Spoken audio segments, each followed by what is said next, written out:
This is the Transcend in Life podcast with your host, J.M. Ryerson, taking you from fear to freedom.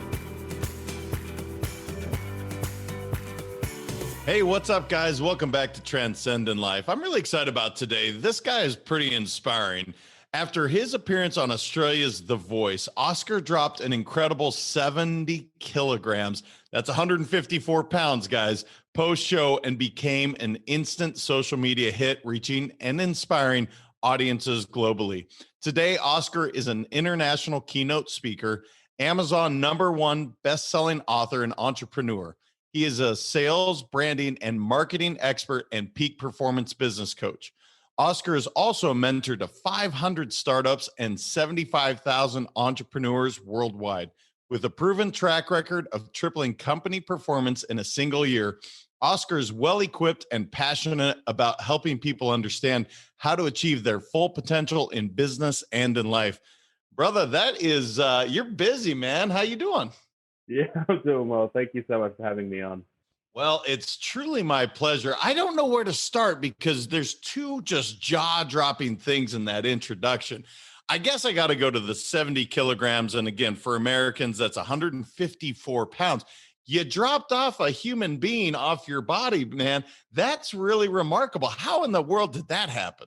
So it was, from a very young age, I'd struggled with weight since kindergarten, really. So I was always one of the big kids in class, and really I knew nothing about nutrition because we grew up eating a lot of fried foods, and that was just our culture, right? We celebrate around the table. We get to know each other around the table, and food is a massive part of the South American culture. And so I would constantly overindulge. And what really happened to me was that, as you know, I've always tried to pursue this high performance life, to try to achieve more, to try to be more, to try to carry more load on my back, because I've always had this philosophy in life. If you're going to go to work, you might as well work as hard as you can, because you have the opportunity to be anything you want to be, right? And so through that process, I'd develop a lot of stress, and I'd cope with it through eating, and I'd yo-yo diet multiple times throughout my whole life. I'd, decide here and then that I would go on a diet, and then I would change the things that I eat, and I would cut out carbs and do all these things, until really I really got sick of it, and I decided that I would become a student of health. And instead of saying I want to diet, what are the things I need to do in order to be healthy? And so I started to research, I started to learn, I started to read all this material, and I figured that a lot of the things that the weight loss industry was talking about were actually counterproductive to actually living a healthy life. Things like cutting out carbs. The body needs carbs for energy. So it was around some of those small things. And also, this is one of the fundamentals of high performance and success is discipline, right? Is doing what you say you're going to do.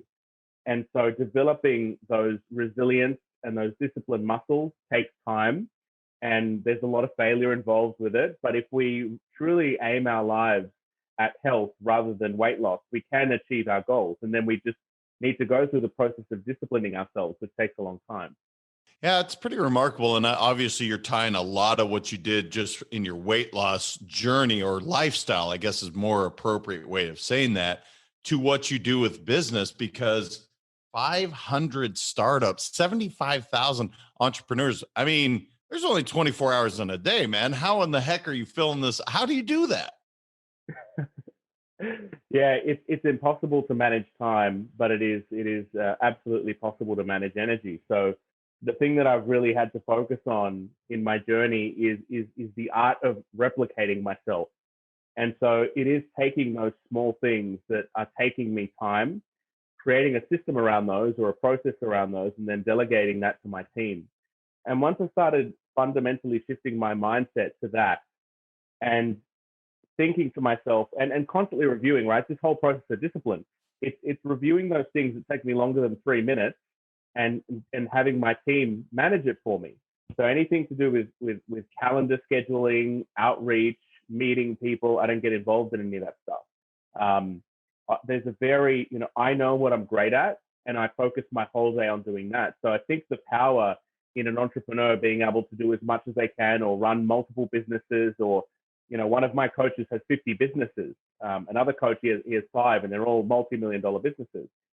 And it's that balance between trying to figure out what it is that you're great at and doubling down on that, and then building structures and processes around everything else that you're not great at. So for me, the one thing that I've always done, which is how I built my career, is in B2B sales. So working with the banks, understanding their pain points, what are their frustrations, where are they trying to get towards, what's their strategic vision, and then plugging in that strategic vision and then helping them execute on that vision.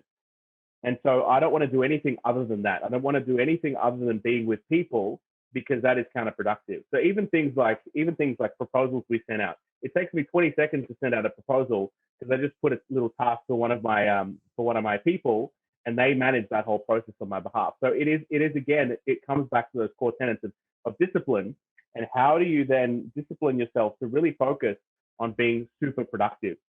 Some people go, I want to start $1 billion company, and they don't really think about the steps to get there. But the first step might be, well, next year I've earned X amount, and so what I'm going to try to do is earn that same amount in half the amount of time. And then the next year I'm going to try to earn the same amount in half the amount of time. Or the goal could be, I'm going to try to double my income this year, and I'm going to do that with an extra 3 hours per day. So I'm going to, because a lot of people are trying to figure out their way in the startup world, and it takes a long time to create a profitable business. And there's, if you look at the numbers, most businesses fail, and most people don't actually do what they say they're going to do. That's just the reality of the numbers, right? It takes that special individual, that 1%, that 3%, that 5% of human being that's actually going to set a goal and achieve it. There's not very many. So again, it comes back to disciplining oneself. But if you think about it in that perspective and go, okay, how can I make my hour twice as valuable, right? How can I make my hour 4 times as valuable, as we start to go through this process of really identifying where your value is? And then you could really start to increase your income, so that people that are trying to pivot out of their jobs, they now, they work 9 to 5 or whatever it is, and they earn a certain amount of income. And then they throw an extra 3 hours on that, but that 3 hours is worth the same as their whole income. Now we're starting to talk good economics, because the worst thing, and I see this so many times, and I've done it myself, JM, is thinking, hey, I'm okay.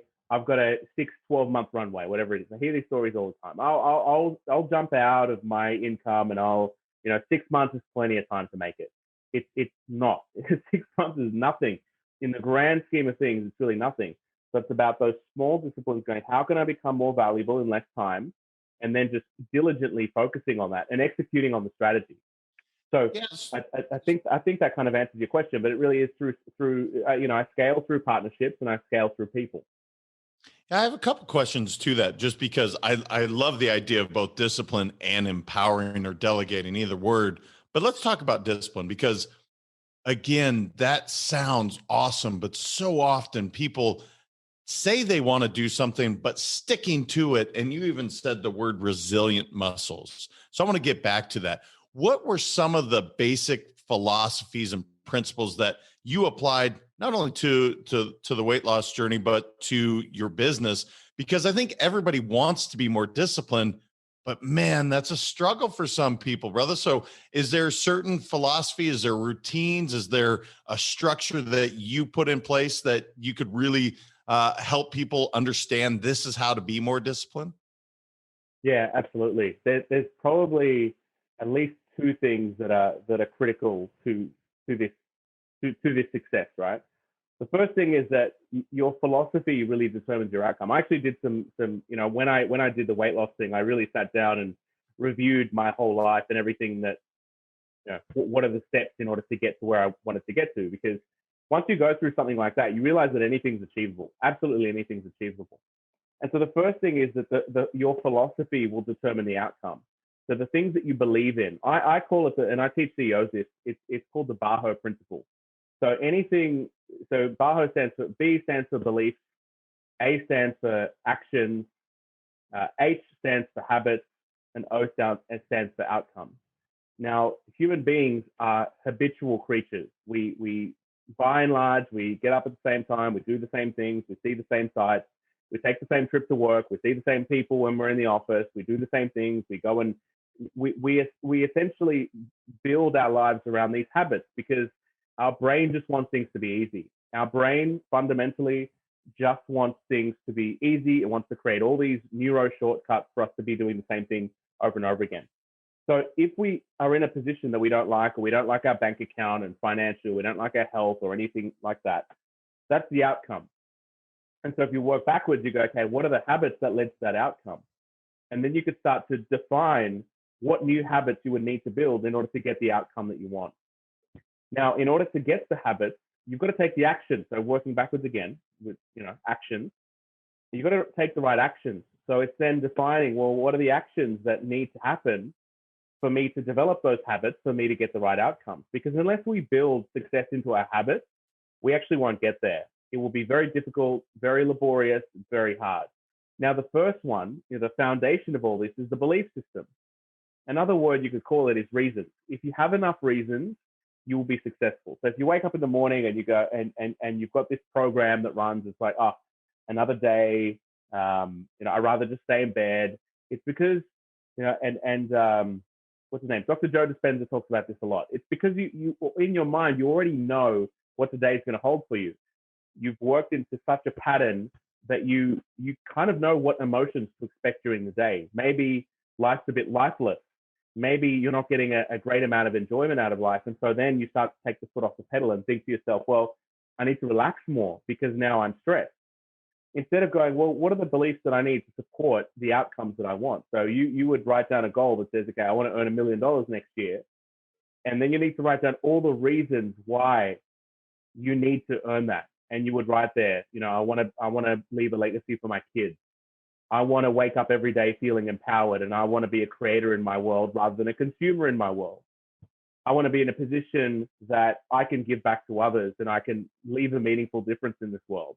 It could be, I'm kind of sick of the minutia of life, and life I'm just, heading in the direction that the stream of life, and the life just takes me wherever. And sometimes there's a big tree trunk that comes down the swim lane and knocks you over the head, because life has these experiences that are inevitable for all of us. And so if you truly spend some meditative time thinking on those beliefs that you need to have and writing them down. I was never big on writing stuff down growing up, right? I'm very creative. I prefer the cerebral. I prefer the concepts. I did terrible in school. I flunked school. I was a terrible student because I hate anything that requires just sitting down and writing and even planning and things. I hate that stuff. Now I love it because it gets me the outcomes that I want, and I'm like addicted to planning now. But it is about writing it down, writing down the beliefs that you need, so that you can go through that journey of going, okay, well, now I have the right beliefs to support the outcomes that I want. What are the actions that I have to do? What are the habits that I need to build, and work on it until it's a habit, and it takes at least 29 days to build that habit. And then you get the outcomes that you want. So I teach a lot of people to double their income in 90 days, because you can do it as long as you have the right strategy. But it's about planning, writing it down. What are the things that you can contribute that will add value to the world that people will pay for? And then you execute. And I think, so that's the first thing, the B.A.H.O principle that I teach a lot. And the second thing is really realizing that motivation is not an impetus to take action. So, you see a lot of people posting on online forums and saying, oh, help me with my motivation. How can I get motivated about this thing, right? And it has nothing to do with motivation. It has everything to do with discipline. So rather than pointing out there into the world and saying, hey, where do I get my motivation from? We've really got to look within and say, well, how do I become more resilient? How do I develop more discipline? And how do I do the things that I say I'm going to do? If I say I'm going to make that call, that sales call, I'm going to make that sales call. If I say I'm going to create that CV, I'm going to create that CV and I'm going to send it. If I set a target to send 5 resumes, I'm going to, send those 5 resumes. If I, decide that I'm going to look for 5 strategic partners, I'm going to do what I say, and I'm going to tick it off every time that something happens. And I've had to develop those habits over time, and it's not been easy, especially because that's not, some people, that's their world, right? That's how they live. But a lot of entrepreneurs aren't like that. A lot of entrepreneurs are more creative, so they don't like the more structured and the rigor side of what it takes to run a business.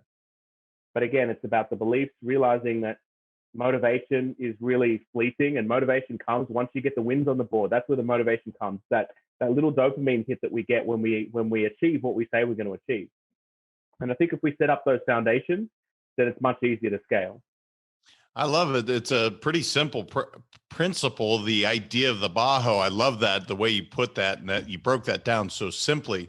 What's interesting that I'm hearing is you even said, I didn't like it growing up, or I had these habits growing up, but you obviously morphed, changed, evolved. And instead of saying I'm this way, you said, absolutely not. I'm going to create what I want to create. And I think that's so empowering. So let's talk about the word empowering and delegating, because that is something that people, I think they have the idea of what it means, but it's like, but Oscar, it's so much easier if I just do it myself. Can you kind of dispel that whole notion? Because I agree with what you're saying, man. Again, you're one human being. You can't do all the things that you're doing unless you're empowering your people around you. So what are some things that you can really help people with so that they can start to do more of that? Yeah, I love that question because that's something I get a lot. There's two fundamental things in that, right? The first one is, well, let's start with the question you asked. The question you asked was, well, for the people that have that belief that it's easier for me to do myself rather than delegating, but that is a quite a common occurrence in the business world. People, for some reason, latch on to certain belief systems without any fundamental proof. So because of the way that our brain works, people just, they hear that Trump's a bad guy, and all of a sudden they believe that Trump's a bad guy, and maybe three people said Trump's a bad guy, and they hate Trump. Or it's the same with Biden. I'm not talking politics at all. But I'm just saying the way that people form these belief systems is based on a couple of people in their environment saying something. Their brain then recognize that, and because our brain is a pattern recognition machine, we will then start to believe those things without any evidence. So a lot of the things that we believe without any evidence at all. And so when a business owner says, it will just be easier for me to do it rather than to delegate it, they have this belief system that is unbalanced between other belief systems. So here's my belief system. I believe that my income will completely depend on the value I add to the world, right?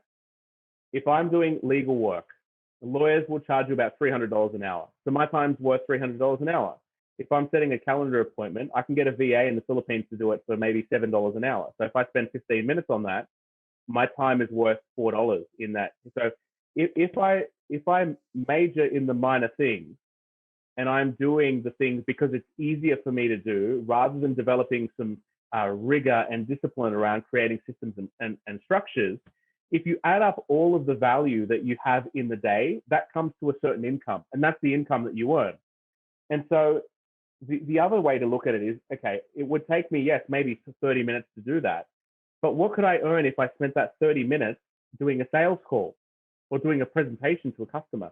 That time could be worth $3,000 or $4,000 or $5,000 or $100,000 or $200,000. Things like mowing the lawn. I do not mow my lawn because I know that is worth $50 an hour. And if I spend an hour mowing the lawn, I have, in essence, been worth $50 an hour. And I can't afford to be worth $50 an hour because I've got a large staff. So how can I afford to sustain paying these people if I'm majoring in the minor things? It is impossible. So for the business owner that says, it's easier for me to do that, and one, it's a lazy response, right? Because a business owner's job is to create systems and processes and is to delegate. If you look at Richard Branson, he has 300 companies. And one of his core tenets of success is delegation. And there's some real magic in that you've got to focus on the basics. And it's the people that focus on the basics, the ones that win. You look at Kobe Bryant's record career and, #1 titles, and he's recognized one of the greatest basketball players on this planet. He trained harder than everybody else. He practiced harder than everybody else. And he really, he did the fundamentals. It's not like, I know I have to train and therefore I'm good at basketball. It's not that. It's like, well, I can get better and better and better. And the law of the universe is that the universe is always expanding. And so if we stand still, that means that we're actually going backwards. And it's a few of those small fundamental beliefs that says, well, if I don't actually improve today, I actually go backwards. So one of the beliefs is, well, every single day I have to do something that's going to contribute to the increase in my potential. And if I don't do something that day that increases my potential, then I get smaller. And a tree wants to grow, right? A tree wants to grow. A basil plant wants to grow. a human being, we want to grow. That's what our whole life is about. That's where we get our fulfillment, our joy. So if anybody's listening to this and their life may be unfulfilled, it's maybe because they're not growing. So what kind of power would picking up a book and reading something about an area that you want to develop, what would that do for your life? And imagine if you implemented something in that book that could fundamentally change your life. Imagine what that could do for your overall self-esteem. So that's really, those two things. One is that it's a lazy way out, and the second thing is we have to balance that belief system amongst other belief systems like the one that I told you, which is, well, what's the value that you're bringing? How are you going to continue to pay payroll? How are you going to bring on other stuff if you don't focus on revenue generating activities? So a business owner, 100% of their time should be on revenue generation, and anything that's operational, anything that is transactional needs to go to someone else.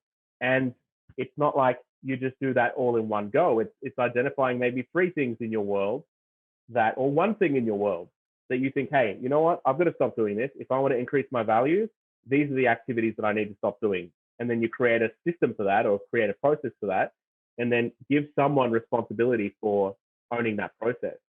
Now, you said, JM, about this, this unleashing potential part.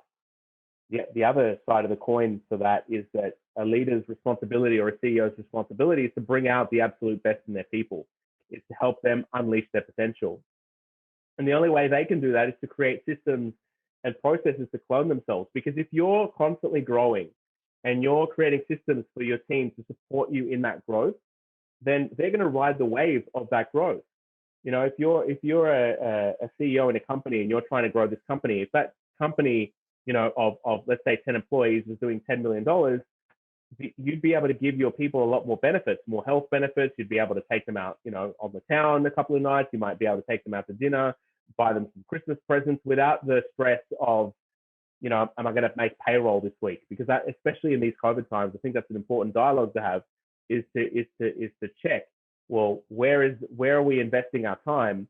And that is that indirect proportion is going to determine our income. Yeah, the whole idea, especially you mentioned mowing the lawn, and this is where I think sometimes people get tripped up. It's like, well, I'm not above mowing the lawn. That's not what you're saying. You're saying, look, the more value I bring to this world, the more opportunity I can create, the more I can provide value to the world, which is going to, in this instance, we're talking about even bringing in more money, but that provides more opportunity. I guess my question is, how did you get to the point where you really recognized, like, this is where I'm great? I know I'm good at these things. I know these other things I can outsource, or, outsource, I guess would be the best word. How did you get to that point? Because I think that's probably what you're coaching so many of these CEOs to do, is like, hey, let's figure out what you're really good at and let everyone else do that other work. Yeah, that's a great question, JM.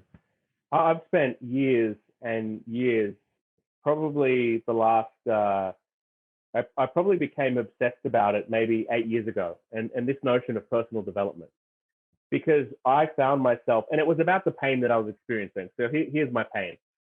I was in a world, I was very successful. I did what I needed to do to get the job done. Income was there, very comfortable. But I had no more sense of self, because everything I'd done in my life was to chase money, to chase deals, to be who I needed to be in order to get the outcome that I wanted. However, I found myself in this weird predicament where I was about, I was under 30, and everyone around me was over 40, because I'd pushed my career up to that level where everyone around me was a lot older than me. And then, so I'd hang around the 40-something-year-olds, and I'd have no idea what they'd want to talk about. Like, I'd go to entertainment functions, and I'd be the nerve, like I'd have almost social anxiety, going, oh, what am I going to talk to these people about? And just really overthinking, who do I need to be in order to keep these people entertained, so that they don't, think, oh, this guy's so young, he's immature, he doesn't know what he's talking about, or this. I was so afraid of judgment. That these were the things that were running in my. I'd actually stopped going to social events. So part of my role was to actually entertain clients. And I'd actually not go to Christmas events due to social anxiety. So I'd call in sick, or I've got this excuse, that excuse, and I wouldn't entertain my clients just because I was so petrified of, I don't know, being exposed or whatever it was. And then I'd hang out with people that were the same age as me, and they were all into things that I was just well past. They were, you know, I don't know, just talking about just mindless stuff, and that just wasn't my identity. And so then I had this identity crisis going, well, who am I? Like, who is Oscar? I've been living my life to please everyone else, to make everybody else happy. But what have I done to make me happy? Yes, I earned money, and that kind of made me happy, I guess. But who is Oscar? And so I started doing a lot of personality development. I did a Myers-Briggs test, and I became very curious. And I think JM, one of the things that every successful person needs to have is an element of curiosity. It's actually one of the strategies I use in every single sales meeting that I have is this notion of curiosity. It is the foundation of every single conversation, curiosity. So I started to become very curious about who I was and what these personality things were saying about me. So I'd start to research, and I'm an ENTP in Myers-Briggs world. And then I started learning about the cognitive functions in the brain, and started to learn that, hey, I actually have certain preferences for some things to others. And it starts to actually identify the strengths and weaknesses of that particular personality type. And I'd say, wow, this is so, I've never been in a position where I know so much about myself. And then I did other ones like disc profiles and fingerprint of success. I even did one that I actually talked for an hour into the camera, and I talked about all of my fears, concerns, worries, I literally put everything out on the table, and I sent it to these two incredible people. His name's Dave Powers. He runs a YouTube channel called Dave Superpowers, and his partner Shannon. And they watched my video, and they gave me a personality type. So they've been doing this scientific research for a very long time. They've identified this 512 scientific personalities, because everything else is based on pseudoscience. It's kind of like gut feel and all these wishy-washy questions. Theirs is based on pure science. And so they then came back with all these personality traits. Here, Oscar, here are all your strengths, here are all your weaknesses. And I'm like, well, I've got to get to work on all of my weaknesses for me to be who I need to be in this world. And then once I got better there's this notion in some executive circles that they say, delegate your weaknesses. That's a terrible idea. That is a terrible idea, because then you don't know what you're expecting. So for me, I learned to be an executive assistant for me to harness the potential in my executive assistant. I learned to be a project manager so that I could harness the potential in my project manager. And I could say, I want you to use this tool. This is how I want to see the structure of our project. I want a Gantt chart. I want it. And so by me just being curious and learning all these things, I've become a much more rounded individual. But it is the foundation of curiosity. You've got to become curious of yourself. And I find that a lot of people don't have a really good relationship with themselves. And perhaps the symptom is, JM, you know what, I don't want to delegate that because it's easier for me to do. Or the symptom might be, I'm not above mowing the lawn. But what they could have a real fear of is a fear of not knowing who they are. That is a real fear that so many people carry. A lot of people carry that fear of not actually wanting to have a dialogue with themselves, because maybe they're carrying some hurts or some emotional traumas that they don't quite want to embrace, or maybe they are just truly not happy with their lives and they rather not forget about it and busy their brain with something else and just get through life to the other side. And I used to be like that as well, JM. My philosophy of life was get to the other end as quick as possible. Just get to the other end. That was my philosophy, and the result that I got was frequent injuries. I've got a terrible back right now because of that lifestyle. Right. My philosophy was just get to the end. Now my philosophy is make it last as long as possible, and make it meaningful, make it powerful, make it so rich, and make it so wonderful. They're my philosophies now, and it's completely changed everything that I think about. It means that I'm forced to have constant conversations with myself and say to myself, Oscar, where are you doing well? Where are you doing bad? Where are there areas of improvement? What have you done wrong? How can you get better? How can you make sure you don't make those same mistakes again? And I have these constant dialogues with myself that are in order to really grow my potential and in order to push out any of that weakness that rises up, because weakness is comfort. So we love being comfortable as human beings. So whenever that comfort rises up, I push it away, and I put the discipline that I need at that time. And it's not just work, right? Sometimes the discipline is spend time with the kids, even when they're being very hard to spend time with, right? Because kids are a handful, right? Or it could be sow some time into my partner because I want us to have a very rich and fulfilling relationship. It's not just about work. It's about applying that discipline in every area of our life so that we can truly maximize potential and live a life that we're so happy about living, rather than the other side of the coin. And I forget which speaker coined this term. I think it was in the 1950s, said that most people live a quiet life to desperation. And I decided, because I lived that life for so long, I refused to live that life. You know, it's amazing as you're talking, and I'm thinking, gosh, this guy performed on The Voice, yet he decided he's not going to social events because of he doesn't know what he's going to talk to these people about. He doesn't know how to entertain. My God, bro, you were literally entertaining millions of people. But it's pretty interesting to think like that was a thing on stage versus you were having this internal conflict, and now you're willing to actually address it through the personality, different, you said Myers-Briggs, you said the disc profile, several others. That's pretty cool. So tell me more about the personal development journey, because I know it didn't end there, and I'm sure this is a constant evolving process for you. Yeah, so it is a lifelong journey, JM. This whole personal development journey, because we have unlimited potential. It is truly unlimited. There's a book by Malcolm, I can't remember his last name, called Unleash Your How to Take the Cap of Your Capacity, or something like that. And I read that book and went, wow, this is such a good mindset to have, to really believe that you are unlimited and you have incredible potential, and all you need to do is stretch your capacity by 1% each day. And so this personal development journey is really around, well, what are the things that high performance people do? One of the things that high performance people do is read. And so I said, well, I'm going to set myself a discipline to read a book a week, like great CEOs do, because great CEOs read a book a week. And then once I started reading a book a week, I started getting through so many different books, and it elevated my perspective. I mean, we have, if you want to learn anything at all, like you want to learn how to sell your company, or you want to learn how to create financial projections, or you want to know how to build a 5-year strategy, or you want to know how to recruit better than anybody else in the world, or you want to know how to get client retention, or you want to know how to negotiate, or you want to know how to sell better, anything you want to learn in this world, somebody that's already done it has documented how they did it, so you can go find out. So part of this process of personal development is going, well, what do I want to get better at? Where am I? So once you start to understand the notion of your personality, you start to go, well, how can I start to get better, and how can I start to improve? And reading books of that capacity. Next thing I knew, I was interviewing. I forget how this even came about, but I was interviewing Howard Berg, who is the Guinness World Record holder for speed reading and speed learning. One of the things that I always said to myself, JM, was I've got a terrible memory. That was my story. That was my narrative. Growing up, I'd always say bad memory is my excuse, right?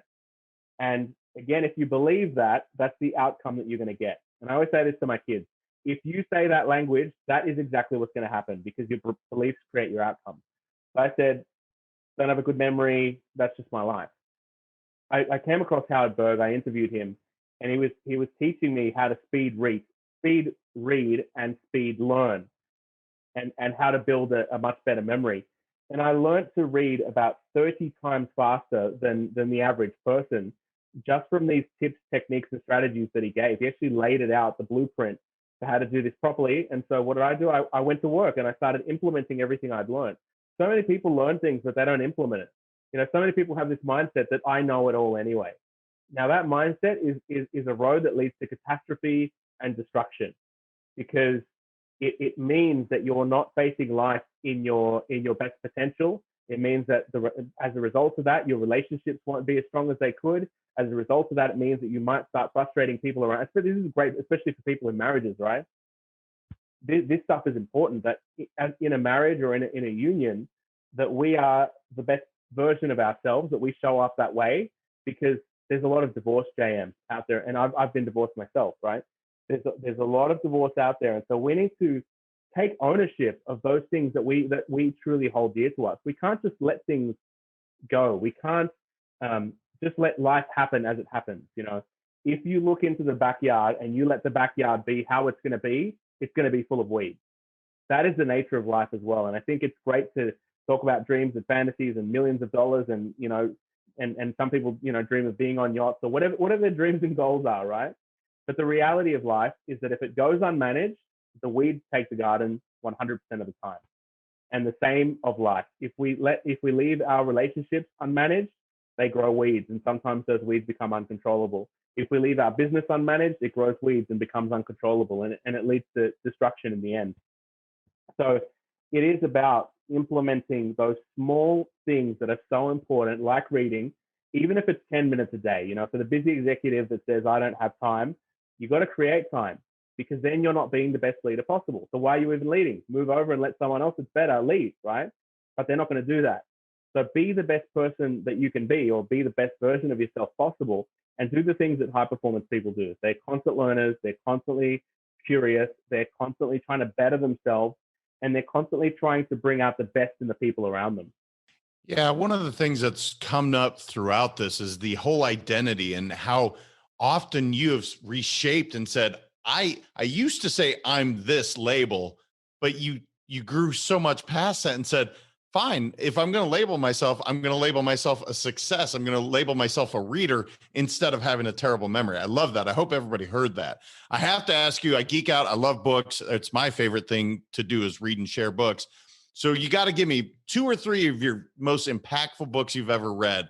For someone that has read as much as you have, a book a week, you guys, that's a lot, which I love. But do you have 2 or 3 that you can kind of give the audience that you're like, read this book, they're incredible?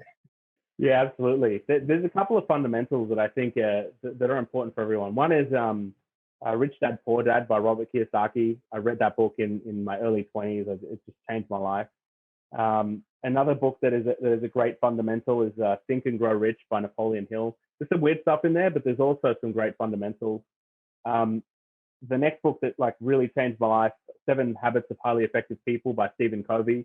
This book helped me I can't even explain, in immeasurable ways, just implementing the strategies that it talked about from following high performance people. The next one, this book made me weep. I cried tears of uncontrollable sorrow when I read this book. It was High Performance Habits by B.A.H.O. And the reason that book impacted me so much was because it challenged my character. It was a real, he took a sword to my weakness. He going through that book, he really made me envision a wonderful future for myself, and then challenged me and said, well, do you have the courage to live this? Because if you're going to step into your greatness, all of these bad things are going to happen to you. People are going to start abandoning you. People are going to start attacking you. Bad things are going to happen. And are you going to let those things stop you from achieving your greatness? And I remember just sitting on the couch there one day, I was just crying because I'm like, I don't know if I have this courage. I honestly don't know if I have the courage to pursue this lifestyle. And that book was really transformative for me to get to that next level. And so, yes, it's a wonderful experience to have an emotional experience while reading a book, but you got to implement the stuff that you learn, right? One of the great things in that book, and this kind of theme is in other books as well, but Tony Robbins talks about this a lot. It's this notion of reframing. Brenda Burchard calls it.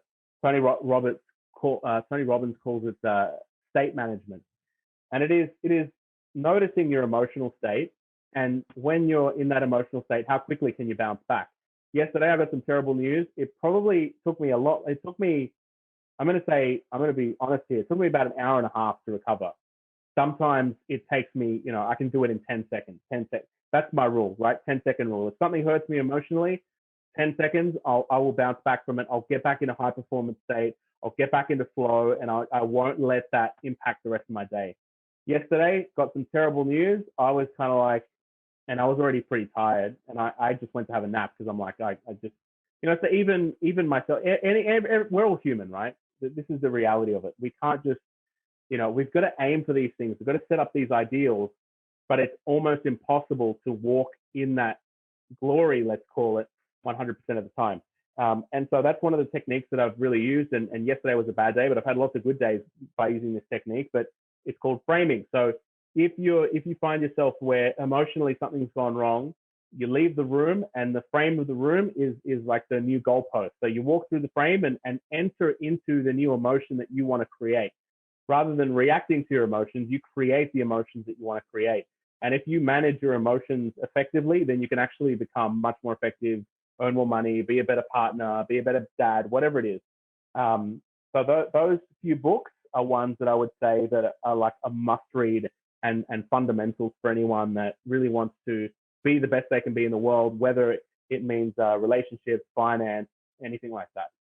Well, the process that you said is just like you have a routine or a process. Like stuff happens, I give myself 10 seconds and then I'm back in, or framing, or in this case, it was so traumatic, this thing, I took a nap. And that's okay, man. It's like that's exactly what you needed at the time. I got to ask you, it's just my favorite question to ask. I'm really interested because you have such good answers, is what does freedom mean to you, Oscar? Freedom for me is the same definition as success. So for me, freedom is about doing what you want to do when you want to do it. But the thing I would counter that with, so doing what you do when you want to do it, is that there has to be some toil, let's call it, or there has to be some responsibility. There has to be some digging that happens amongst that, because freedom doesn't mean that I travel around the world and I completely just don't do any work, because then we don't grow, we shrink. Our bank account goes backwards, and our ability to learn and get better goes backwards, and we let that weed of comfort take over our lives.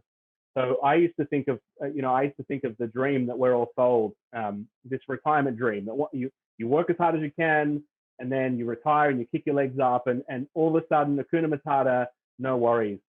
That life does not exist. I mean, the more money you have, the more problems you're going to have. If you go and sit on a beach for 3 months straight, you end up like Tom Hanks in Castaway. You end up going Looney Tunes, right? So for me, freedom is balance between, I want to be able to wake up and create in the world what I want to create. I want to have achieved the goals that I've set out to achieve, measured goals, SMART goals, the goals that are achievable, measurable, attainable, and the other acronyms that SMART goals stand for.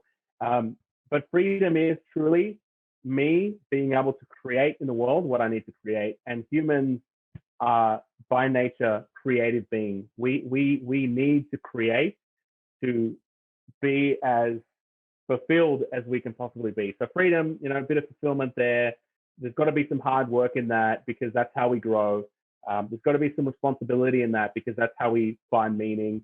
And having the money to do what we need to do when it needs to be done. I love it, man. You're a creator. You have that, and it fulfills your soul to do that. What is on the horizon for you, Oscar? I mean, you've done so much already. I know you got a lot more energy. So what's on the docket for you in the next couple of years?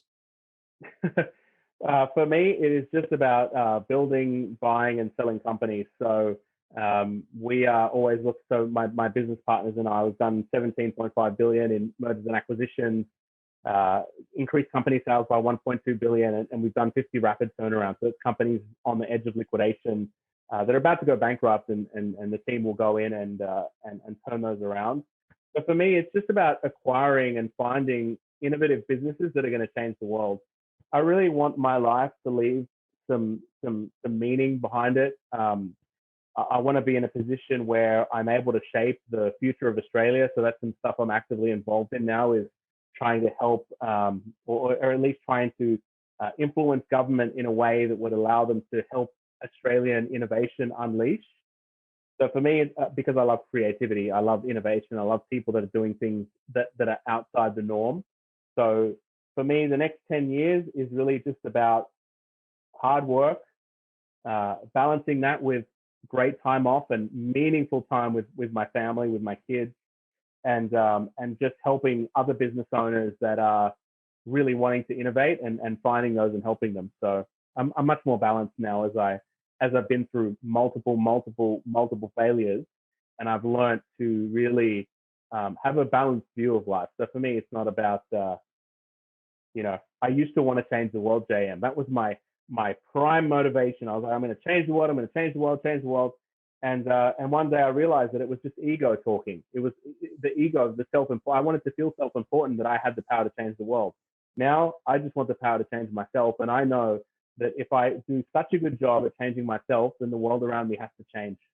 Well, brother, you're inspiring people not only in Australia, but around the world to do that. So you are changing the world, right? Through changing yourself. You truly are. How can our listeners connect with you online, man? How could they find you? So I think my handle on Instagram is the Oscar Chavez.